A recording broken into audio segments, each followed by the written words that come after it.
There's a huge problem in my workshop. I should say my mini workshop. The most high-tech tool I had was this drill. Quite good for some tasks, but I still needed better tooling equipment. So I asked a lathe to one of my friends. Well, my godfather. And with all his kindness, he let me borrow his lathe. I mean, this small lathe. This tiny lathe. Okay, this mini lathe. Good at it is, the lathe, an Emco Compact CNC 5, is basically twice my age. It was throwing some maintenance requirements and mostly some electric hardware. Drivers, controller, power supply. Yup, none of those were on it. You might wonder why would I turn a lathe into a CNC one. Well, look at that. Threading is an operation that synchronizes the main spindle exact position with the x-axis feeding rate, making sure it's always caught in the same path. So I don't know if you know, but I'm not a machine, and doing that by hand never finished in a good way.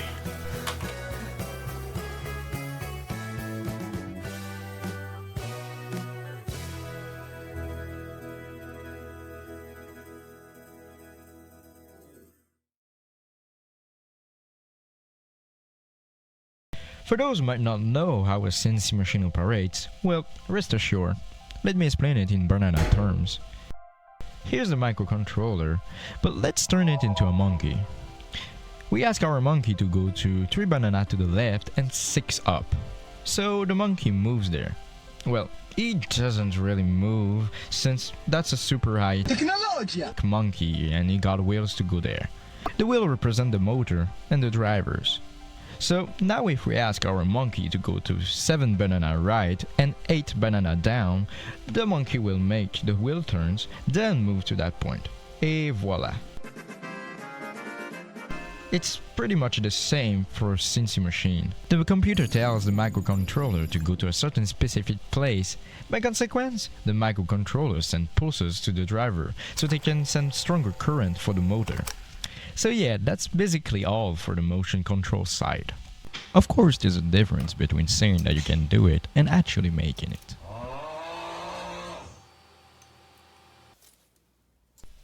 There's some logical reason of why putting those electric things into a closed box free of particle and dust. Okay, pretty self-explanatory indeed. Just for fun fact, the beta of this box alone took me like 2 months of coding a Raspberry Pico, and as you might have guessed, it didn't work out as expected.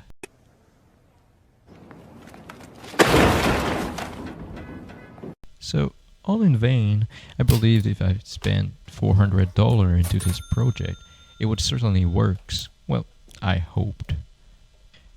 Nonetheless, here I have actually planned my things this time. Took the time to see if everything would fit inside.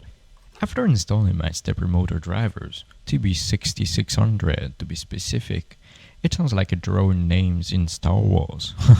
Anyways, after laying everything down to make me believe it's going to fit, I've drilled some holes and tapped them with my new tapping set, gracefully given by the same friend. He's an angel, and if he wouldn't have been there, you probably would never have seen this channel. After placing the majority of the components, we need a way to solve your worst nightmare. Cable management.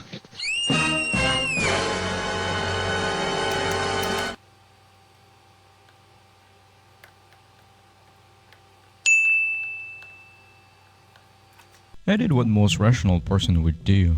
That means searching on the internet for a pre-made file, and also did some other custom bracket.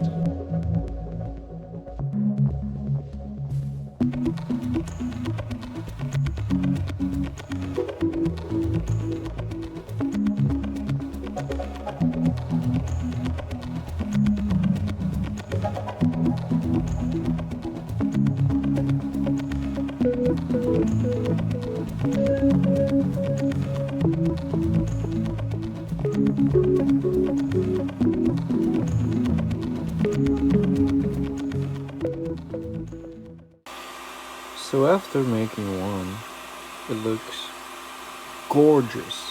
It's beautiful. And it fits perfectly inside my board over there. It's beautiful. Nice. So I'm printing another one. Since I need like 13 of these. Yeah. Really cool. For those who might not know what it was, it's called a trunking. What it basically does is just restrain the wires to go everywhere. And there. That makes beautiful cable management. And yeah, everything is perfectly in order. That's beautiful. I've tested every combination. So this wire with this green, this black, and whatever, they can be put whatever port, since they all are the same. And I've checked it with a multimeter, and everything adds up to be perfect. Cool, but now the only problem I encounter is that when I'm required to work on that box, I always end up breaking my back, or I feel like I've dropped the soap. Solution. Ladies and gentlemen, I present to you this movable table. It was found in the trash for free. It was really cheap and was pretty clean even if it was in the trash. This is my solution. So now I can comfortably watch porn position of my machine without putting my spine in danger. Now that we're finished with the most electrical part of this project, we need to turn to the most mechanical one. Since, well, even if you can move something, it doesn't mean since it moved precisely and squarely. So that's what I did first. I checked everything to see if like all the tolerance and all the movement were square. And seems that they weren't really. As you might have seen, the lathe might require a bit of cleaning since it's really rusty.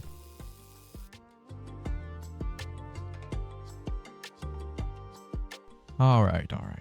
I just wanted to thank you for all the time you spent watching this video, and if you could subscribe and like this video, it would really mean a lot to me.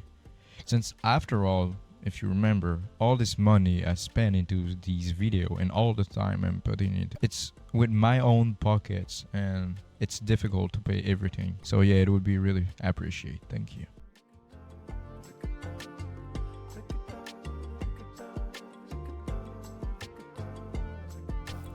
After removing bolts and screws, I've managed to remove the carriage, then proceed to clean them of oil and grease of the past, with the help of my father toothbrush, and do not tell a soul.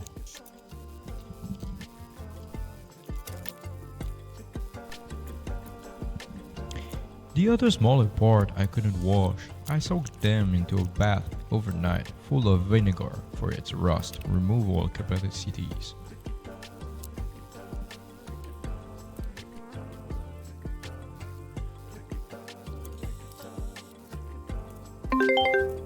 Oh, I think it's finally time to take them out. After removing them from the vinegar, you absolutely need to put them in oil, since otherwise it starts to rust really fast. Trust me.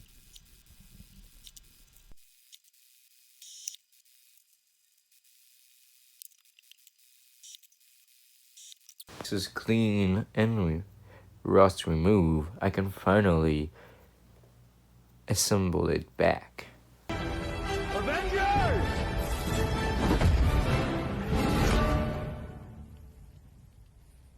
Assemble.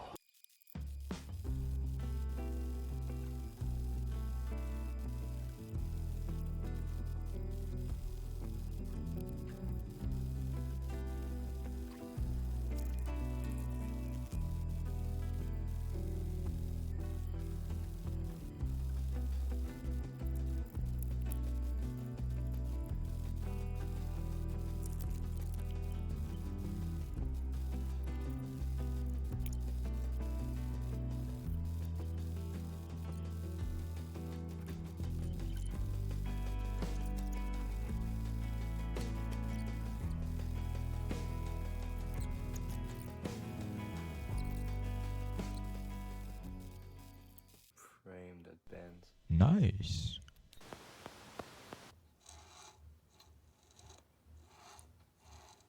Oh. Yes.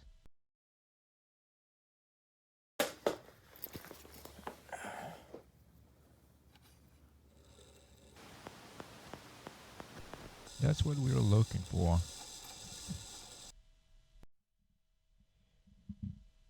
Nice. So if you didn't know what you were looking at, the indicator is separated by marking of 1,000 of an inch.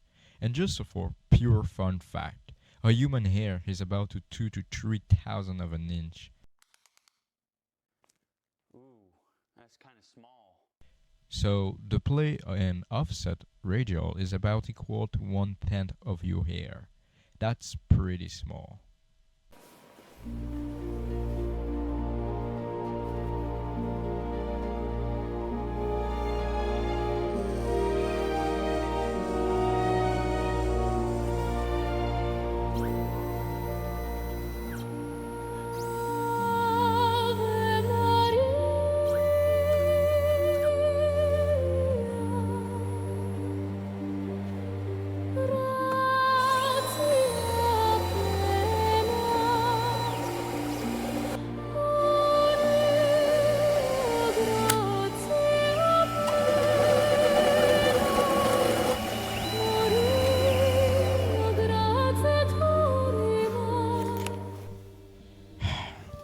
It's running indeed, but I must tell you the truth. And the truth is that it doesn't really work. First, because the spindle is not turning the good way, but that's not a big deal. The real problem is, if we all remember, is that my goal was to use threading. Well, it seems that the USB board I've bought for like $10 doesn't require those capabilities of using spindle synchronization, so I've just spent $400 in the void. Actually, it's not all bad. I got another plan for that. And technically I can still use it for that.